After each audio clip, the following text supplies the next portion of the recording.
I have this conversation with the night people too. They're like, how soon should I eat? Like, when is the last time I should eat? I feel like you just have to plan your lunch to maybe be a little bit earlier, like 11:30, 12 o'clock. And then you can have a snack around like 2:30, 3 o'clock. And then you've got 2 hours before class. Like, if you can leave that 2 hour window where you've got enough food in you and it's still going to fuel you, but it's not going to leave you full. I mean, you don't want to have a huge meal at 4 o'clock and then come to class.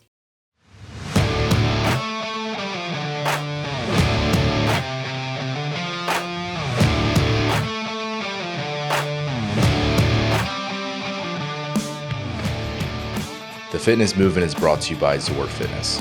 We offer coaching and individualized program design, as well as educational content for coaches and athletes. It's all at one place, zorfitness.com. How's it going, Stace? It's going super, Ben. This episode is sponsored by LaCroix. However you say that. Is that how you say it? No, probably not. LaCroix. LaCroix.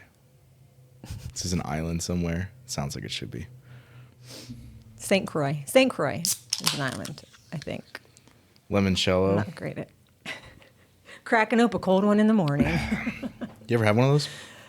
One of those? Yeah. Yeah. Limoncello? Yeah. They're my favorite. I like all of them.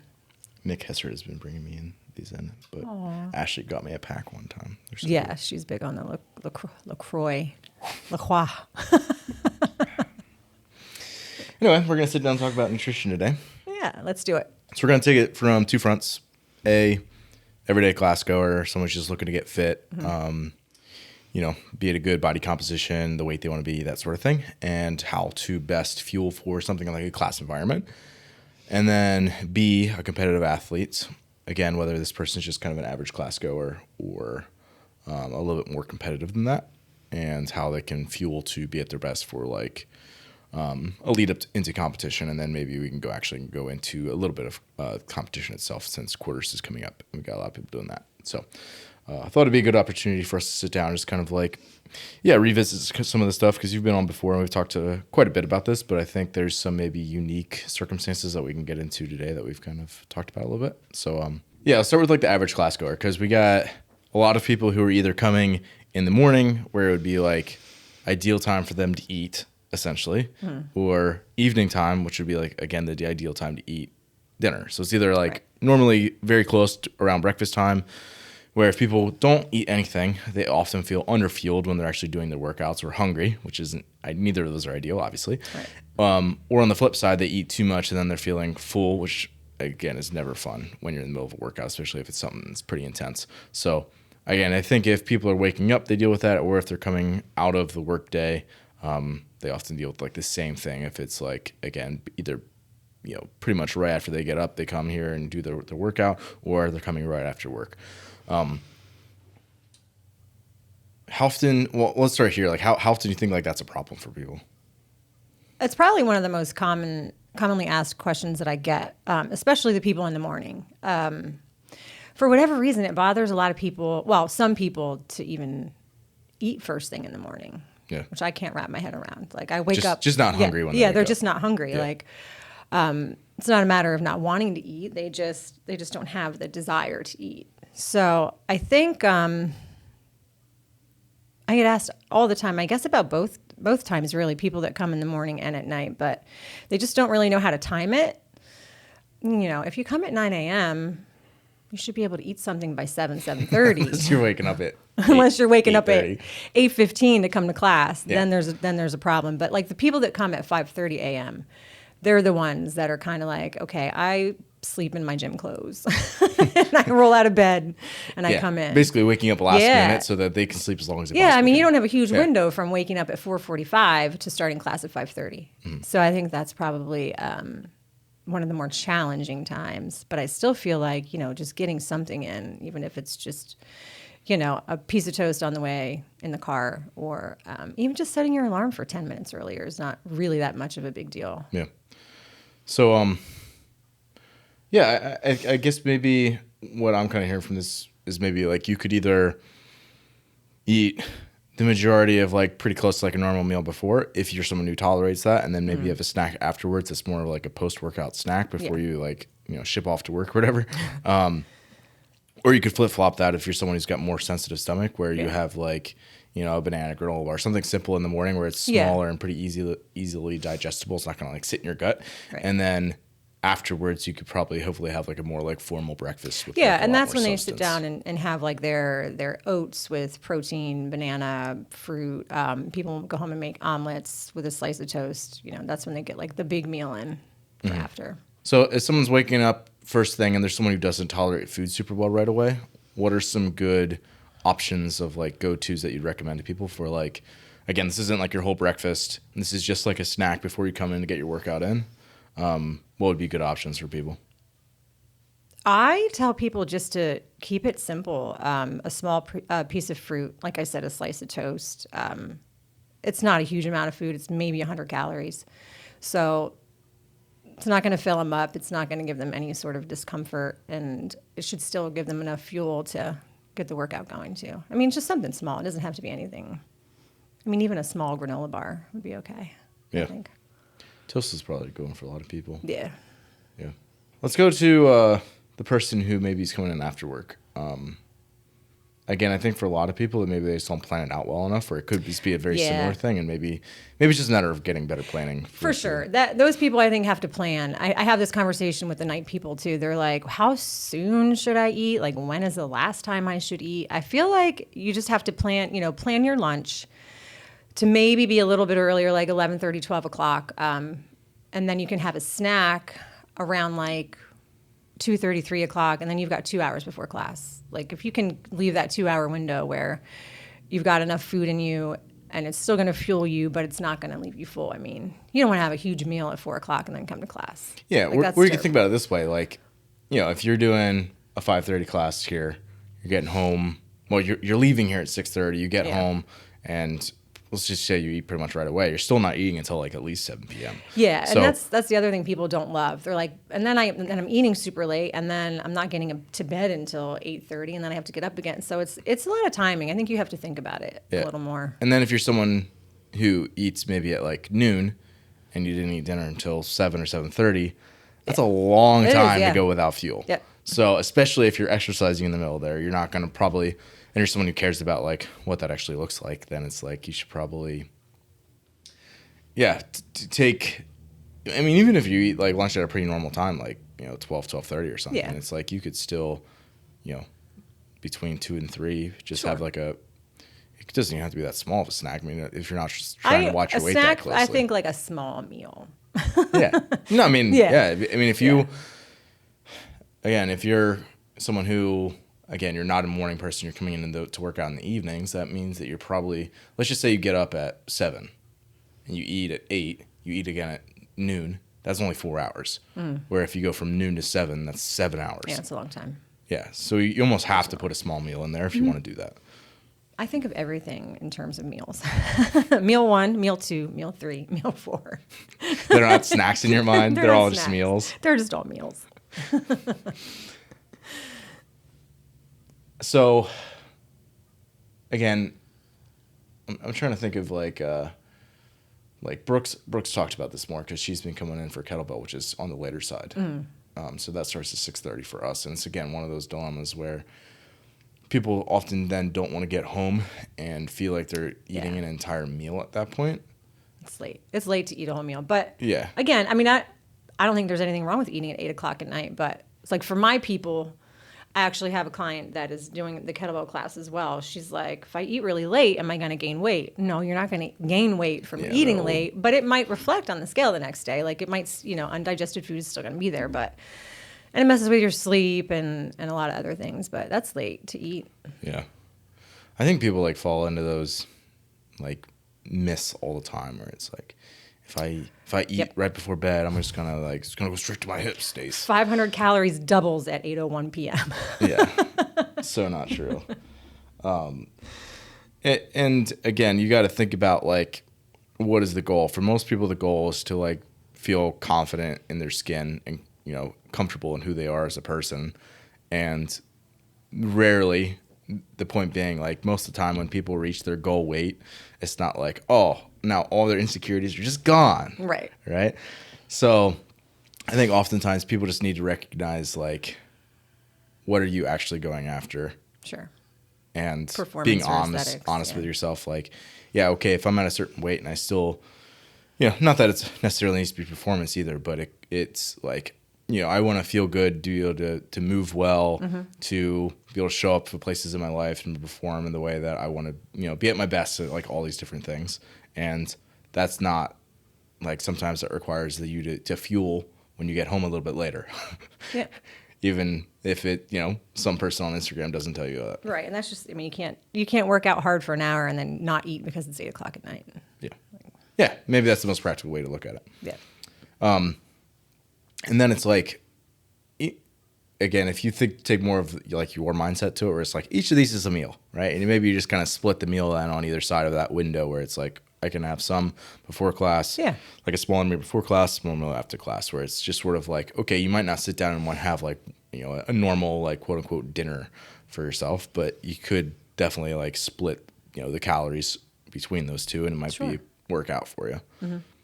Yeah, I have a lot of people that do that. I mean, their pre-workout snack might look like chicken breast and a half of a sweet potato. Like, most people don't think of that as a snack. They're like, where are my chips and pretzels? Like chips and dip. Yeah. A snack for one person looks different Very than true. it does for the other. That's funny. I don't think about it. Yeah. Maybe I should just start calling everything meals. Meals. Yeah. Meal 1, meal 2, meal 3, 4, 5, 6. Yeah. Because oftentimes, even before I go out, maybe I'll have like an applesauce packet, like out on the floor. I'm saying, well, if I'm working just in my Yeah, I office. was like, where you eating applesauce before you go out? out onto the floor from like 30 feet away from my office. It's a tough transition sometimes, Stacey. I get it. That little sugar boost.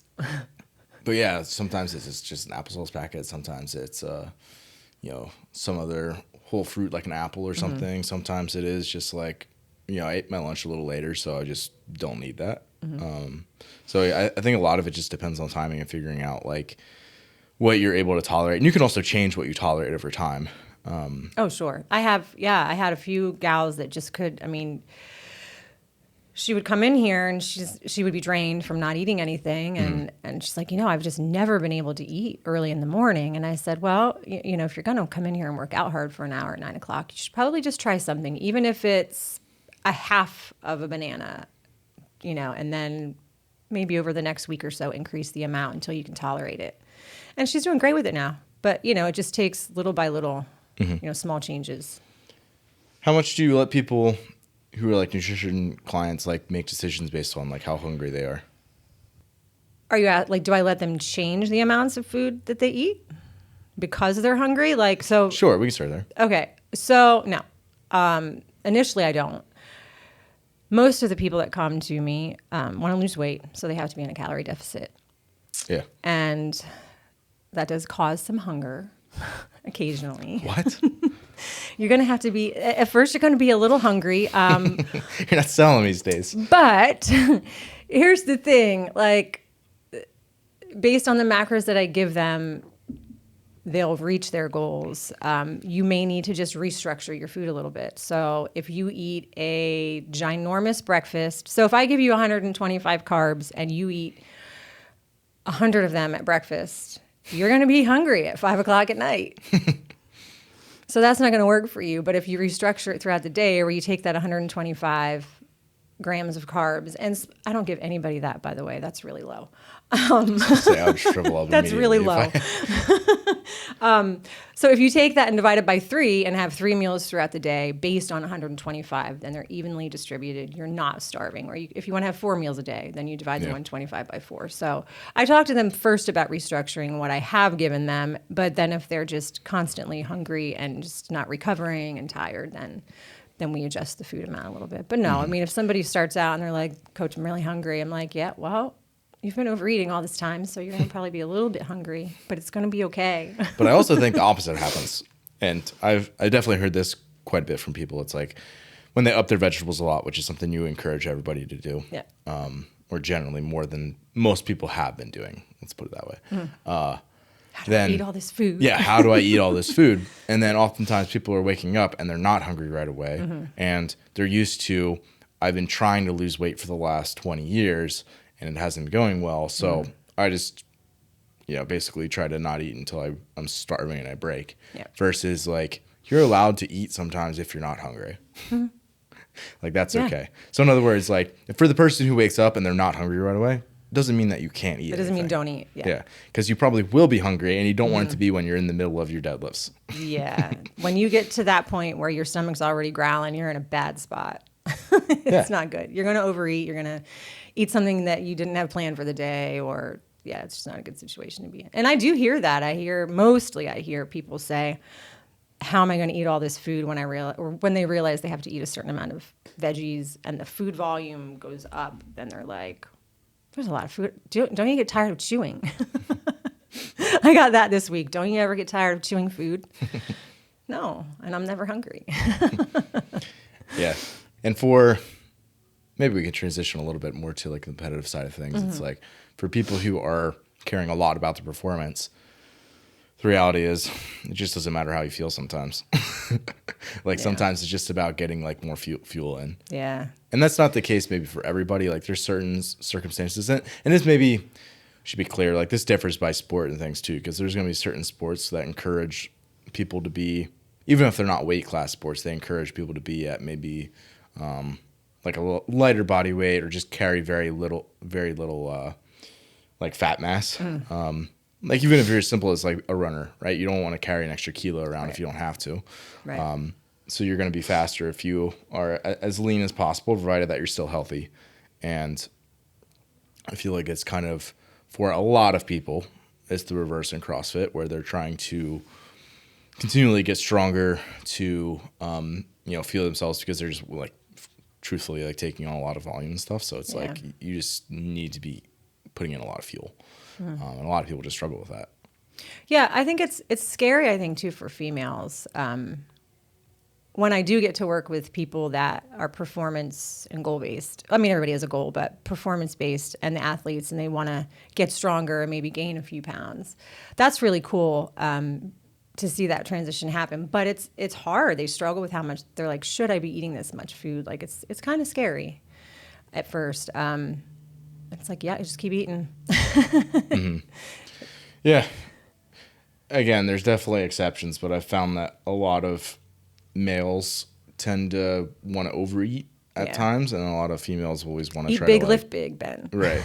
Yeah. And a lot of females tend to, if they're going to err on the one side, undereat. Yeah. A lot of times. Again, there's obviously exceptions to that, but Yeah. I think Do you get a lot of females that, I've always kind of been curious about this, especially for myself, that feel like, well, what if I just lose 5 pounds? Will I be better at muscle ups? Gymnastics. Because like that's like the big thing is, right? Like a lot of females struggle with gymnastics. Yeah. Where it's like weightlifting, it's more incremental. So it's easier to be like see where you're at day to day, and just like it's a little bit less black and white. Whereas like with the gymnastics, like you can either, do a certain amount, you can do the reps, or you can't, right? You can, right. And that's obviously can be very challenging. And it's like, again, for a lot of females, they're still trying to work on the upper body strength. So you're trying to develop that. But then it's like, well, if I would just lose a little bit of weight, then I don't have as much to pull around. Right. Which is true. But generally that, in my experience, that doesn't go well. Unless someone's like, if they're carrying around a bunch of extra body fat, then, and usually that's not the conversation then, right? Usually the conversation, if someone is just like, 20, 30 pounds overweight, it's like, it might be a matter of like, hey, let's continue to, work with somebody like you in addition to like the program design side of things. Or it could just be like, it might not even be frankly on the radar yet. It's like someone's just like pretty young in their career, and they're just getting started, and they want to like most people understand if they're fairly recreational when they start off, and they're like, it's like, let's just like do this for 18 months and then see where we're at that point. It's like, okay, if we're still not where we want to be, then it's like, okay, let's start to change things and clean things up a little bit more. But I think just starting off, it's just like consistency that is usually lacking. And it's like, I'm not necessarily trying to change everything right away. It's like, could we be doing, 6 hours of zone work each week, and that might help you lose that weight? Yes, but if I give that to you, you probably won't do it. So it's like, how about we just start with the basics? Sure.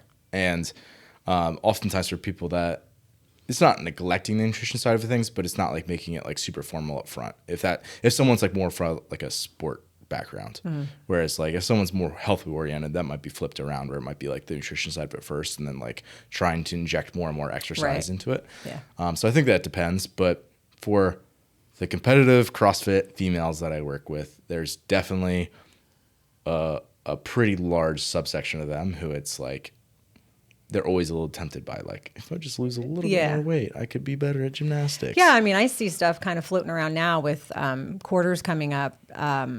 And I was kind of shocked to see it. Should you be doing more of this to be a little lighter for gymnastics? It's like, yeah, if you're reaching that level, I feel like if you want to be competitive that level, either you have the movement or you don't. I don't think that crash dieting is a cool idea to get there. Yeah, and that's just the thing, right? I think most people, if they're choosing to do that, it's either coming from like a pretty deep insecurity of like, I wish I was smaller all the time. Yeah.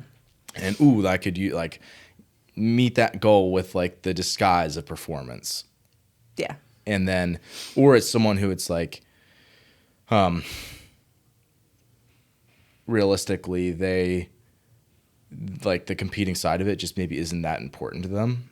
And then it's like, just go after like what you like want in terms of like body composition. Right. So it might just be like, again, like there's plenty of people where it's like, if there's this competition that's coming up on the horizon, it's like, we're actually not going to change what you do that much for that competition because it's either not that important to you, not that big of a competition where it's just like, a lot of people don't treat it that seriously, or it's, just like based on like where you're at with your timeline of things, it just doesn't make sense to gear up with it a lot. Like maybe you're either just like not that advanced where it doesn't make sense to peak that hard, or I mean, typically it's like either they're not that serious about it, or they're not in the place where it makes sense to gear up for it really hard, if that makes sense. Yeah. So for sure. Let's go to quarterfinals because that's coming up for a lot of people. We'll try to make sure this releases before then. But yeah, I mean, if let's just say someone's like an average class goer, average from like the perspective of like they're not doing like double sessions all the time or taking things like crazy seriously, but they're serious enough where they made quarterfinals and they're in the top 25% in the world, which is something to be, proud of. But is there, again, like that example that you just gave, like, is there anything I should be changing? Should I try to lose that extra 5 pounds going into this? Like, what things should people be trying to maybe change or alter at this point in their season? Like, provided that this is like at least a week or two away from quarterfinals. I guess it depends on, is it something where you're going to do so well that you don't want to just have fun? You're like really serious about where you're going to place on the leaderboard, or you're just in it. Hey, I just want to do the workouts and see how they're going to go for me. Kind of relax, but do the best I can, sort of thing. Yeah. I think it's a tough question to answer. I think that the workouts are obviously going to be tough. It's going to be 4 days of workouts? More than that. I think it's closer to almost like a week for the testing window. So it's going to be a lot of work in 1 week. I think at this point, as far as fine tuning, I would look at everything from sleep to hydration to, really paying attention to what you're going to do probably a few weeks leading up to it. Just really keeping things dialed in, not trying anything new or crazy. Yeah, I think that's a good way to put it, is like dialing it in, I think, to me means like it's kind of doubling down what you already know you should be doing, or like already have been trying to execute on, but doing it to a better degree. Mm-hmm. So like, I know I should be, waking up and getting some water in right away, but I've been kind of slacking on it, and I'll go until lunchtime and I realize that I just really haven't had any water yet. Yeah. And then you try to pound some extra water by the time before you get to the gym in the afternoon so that you're hydrated. And it's like, obviously that's not ideal. So let's dial that in, meaning like okay, when I wake up, I'm going to make extra sure, like, I've set this water glass off to the side where I know that's my morning water when I wake up. And, right? a few weeks, I would start doing it now if you haven't already, being the first day of the month. But, starting a couple days before quarters is probably not going to do you much good. But Yeah. I think, just, extra water, sleeping.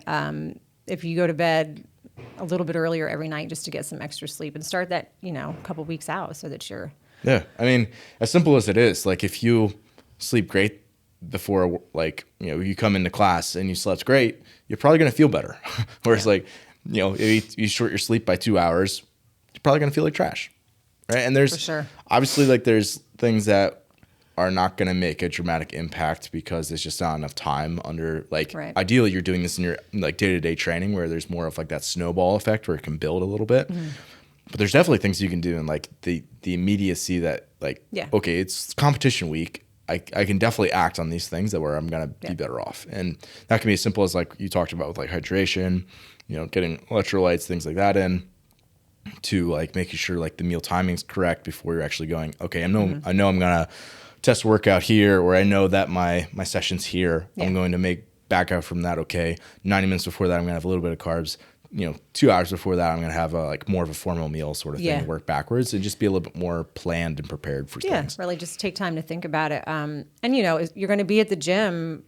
If you're doing a few workouts over the course of the weekend, you're probably going to be in the gym most of the weekend. So prepping ahead, having stuff ready. So you don't have to run to Jersey Mike's and get a sub with onions, and then you'll be Sam. Not only will their gym, I gotta tell the story. The gym will smell great. So I was doing an on-ramp, an introductory class here, and this was the week of quarterfinals, and I literally just got done testing a workout. I was all sweaty, shirtless, and I was sitting in my office chair with like no socks or shoes on. I completely forgot about this on-ramp that I had, and the girl walks in and she's like, "Hey, Ben." I was like, "Oh, hey, I'll be right out." And I'm like scrambling. So professional. Yeah, so professional. That's only happened once. And literally, Sam Hagen he just came back in and he got Jersey Mike's sub and he was eating it, and she's doing her workout, and she's like, "Is that onions?" Sam's like, "Oh yeah, that's me. Don't my bad." Gotta love working out with the onion smell. Oh gosh, no thanks. But having that stuff planned ahead so you're not going, okay, I have this much time until the next workout. What am I going to eat? That stuff should all just be with you and packed and ready to go. Do you have a topic that you'd like to request as a future show, or just a question about training? Reach out to me. My email is ben@zorfitness.com, or you can DM me on Instagram @zorfitness.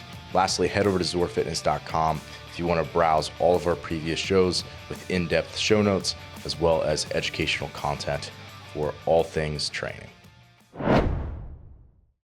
What is your typical plan when you have like a long weekend of quarters and multiple workouts? And quarters is great in the fact that you get to control like pretty much all the variables. So you get to do it in your typical environment that you would most of the time. So like most people are doing it in like the gym they typically work out in. So you can be familiar with all the equipment, the layout, like use your pull-up bar, like all that kind of stuff. And then like obviously you get to set up when you do the workouts. So it's like I would probably try to just do the workouts like pretty much like the times that you would normally work out. And for some people that obviously would be like double days where you can spread it out, right? And this is where if you have like a 9 to 5, it's going to be a little bit different because typically all day you're at work. So it's like you're probably sandwiching it before or after work, where you can be a little bit more relaxed with this timeline now, where it could be like you take the morning a little bit slower, you still get up and eat and maybe move around and stretch a little bit, but then you could get over to the gym and again be a little bit more relaxed. Make sure everything's good to go, and then basically warm up and go.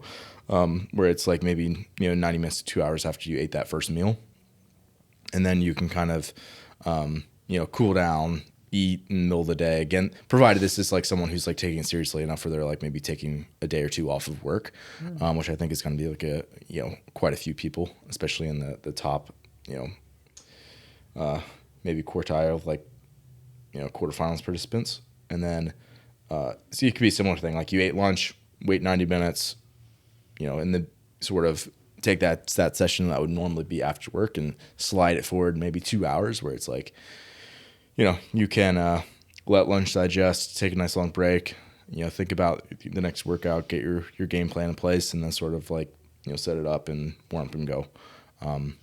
Where it's like, realistically, I think most people probably aren't testing more than like 2 workouts in a day. Mm-hmm.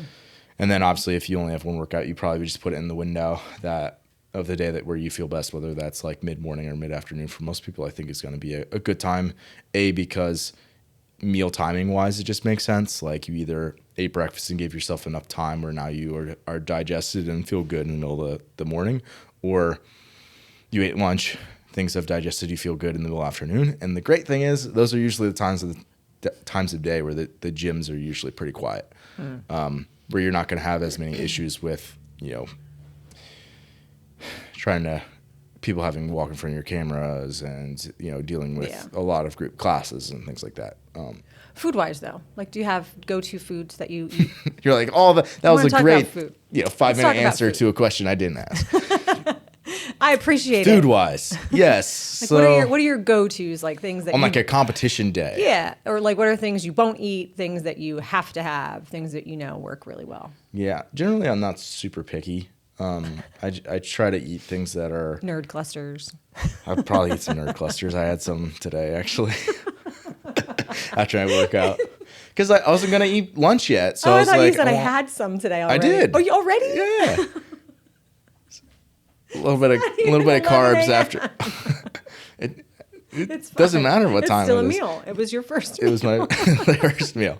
I had I had an applesauce packet because I have some of those left over from athlete camp, and I was like, that wasn't quite enough, so I had some red clusters. Finished off my post-workout drink, and then I had this limoncello. I wasn't thinking about the fact that you worked out today. Okay, I thought you were just like banging nerd clusters on the way to the No. Okay. No. But yeah, I mean, it could be anywhere from like something as like quote unquote unhealthy as that, where it's just like simple carbs. Like, typically I don't try to eat candy because candy often has stuff in it where I might react to it a little bit less than favorably, depending like what it is. Like some candies just don't do well. I don't know if it's like dyes or it could be, other additives in it where, for whatever reason, I just don't react well. So like, but at the same time, I like want the simple carbs. So maybe I'll either do like a Gatorade powder, which can obviously digest super quickly because you put it in water, and then also has the hydration. But then I'll, so it could be like fruit snacks, like applesauce packets, things like that. And oftentimes I'll do, if I have like, not so much in like something like quarterfinals, I'll probably try to take a little bit longer so I feel truly good for each one, because you're basically going to like cool down, eat, try to like relax for a while, again, maybe refill a little bit more, and then go through a whole formal warm-up again where there's enough time in between, but you want to feel really good for both. So might take like on like a say I'm in an in-person competition where it's like 60 minutes in between events, which is like a really condensed format, because it's like you're going to cool down, have 20-30 minutes, and you got to warm back up. It's like I'm probably having like 3 to 4 packets of like fruit snacks and like an applesauce packet. There's really no other way. Chugging some Gatorade that's got like collagen or something in it that's like all super easily digestible, and then it's like, okay, here we go again. Where it's basically like it's almost you're fueling almost like your intra workout versus like post-workout, pre-workout, like going through the whole thing. So in a quarterfinals weekend, I'll do a lot less of that, where I guess it's more like a quarterfinals week now, where again, I'll have more like regular meals where it's going to be, I'll probably try to like reduce protein a little bit, where I'm not going to eat like a bunch of meat in the middle of the day. If I'm going to go do another workout in like 2 hours, I'm not going to have like a huge chicken breast. Me either. And I'll often like opt for things that are, pretty simple. Again, like maybe like a pasta, rice is probably like really typical, like potatoes, something that's like starchy like that. Probably go a little bit lighter on the vegetables than I normally would. And a little bit lighter on the meat than I normally would, and probably try to give myself at least like time and a half portion of like whatever starchy food I have. Nice. How's that differ from you? It's pretty similar other than the meat. Well, actually, I don't eat any meat at all during my workouts. So. Or anytime. Or anytime. I definitely take it easy on the vegetables, just because while they don't bother me, occasionally they do. I mean, more often they don't, but I don't really want to take that chance. Yeah, I just feel like in fiber in general, workout, can be a little bit Yeah. dicey at times, because you're already dealing with the nerves of competing, which is like different from like your normal day to day, and then with like the heightened arousal and everything else, you tend to just not digest things quite as effectively. And then if you also have more workout windows that you're having to do, it just makes sense to opt for things that are a little bit lower fiber, a little bit easier to digest. Yeah, I'm a big fan of peanut butter and jellies. Yes, that's one of my go-tos. They say really easy. I actually said after TFX to Sam, I was like, I can't look at another peanut butter and jelly for at least like a couple weeks. Yeah. Oats, I do like my oats with protein. My vegan protein powder sits pretty good, so I always know that I can have that and not worry about any kind of like distress. Do you do any pre-workout? Yeah, so I wake up and drink coffee, and I would do that on a competition day as well. Same amount I normally would. Yeah. Nothing different. And then usually before I come out here, like, which is like mid afternoon, let's call it, like 3 p.m. or something. If I'm going to do a workout then, I'll usually have, another 50 to 100 milligrams, which isn't a lot for me of caffeine. And then I'll do the exact same thing on like a competition day, right? So it's maybe a scoop of amino energy, a shot of espresso. One scoop? One scoop, yeah. One scoop. I know. I definitely do less on days like that because I'm already so I'm not sensitive to caffeine. Yeah. But on days that I'm like already so like nervous and anxious and amped up, it just makes it so much worse. So if it's a long day, maybe I'll pick a workout that I'm going to have pre-workout with. But boy, it's like I'm already like coming out of my skin with nerves. Typically, it's not any more than I normally would. Yeah. Yeah. Same. And I think that's a good recommendation too, right? Like probably most people have been, if there's someone who has at least experimented with caffeine, then it's like you've been at the place where it's like, oh, that was too much. Yeah. You don't want that feeling in like the middle of a 20-minute AMRAP. No, I wouldn't try pre-workout for your first time during quarterfinals. Probably a good recommendation. Wouldn't do that. Yeah. But I mean, honestly, at that point, I think there's a lot of things that people can do that where it's just like mistakes, frankly, that it's like this is like a rookie mistake. Like you don't change anything when you go to do it the first time. Yeah. When you go to compete, you don't want to change anything pretty much. So leaving it as static as you can, provided that like there's obviously going to be some shifts that we talked about, like food profile wise. Again, opting for like things that are simpler, a little bit more carb heavy. That's just different than you would in your normal day to day. But hopefully they're not foods that you haven't already exposed yourself to that you're used to. Sure. Yeah. Like even if it's like, okay, I'm going to have a lot more granola bars and pastas and that sort of thing. Hopefully it's already stuff that like in the last 6 months you've had regularly at some point, even if it's not like in the same quantities or whatever. You at least know that I can tolerate red Gatorade, and I can not my favorite choice.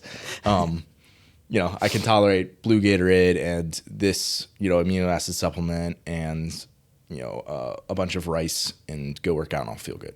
Yeah. So any other like mistakes that you see people do when they're going to compete specific to CrossFit?